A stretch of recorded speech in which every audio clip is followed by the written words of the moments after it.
how to fix Android contact names not showing up.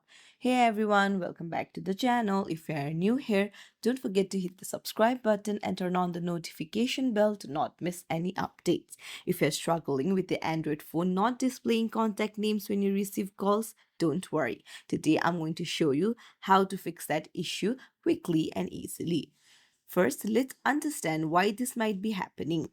So, go to your phone app and then tap on the contact and then make sure that you have the correct number and then make sure you also have the country code set. Double check everything, and then if there's a mistake, then go ahead and correct it. Next, if the number is correct but you're still not seeing the contact name, then you can try restarting a device.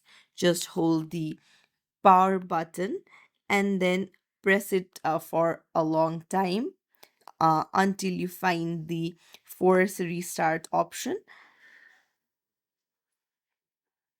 Just hold the power button and the volume down button for a long time until you see the force restart option.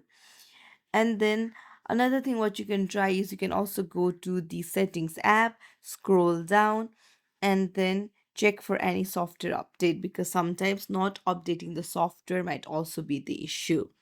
uh, I hope one of the solution helps you out. If you found this tutorial helpful, don't forget to like and subscribe to our channel for more tips and tricks. Thank you for watching.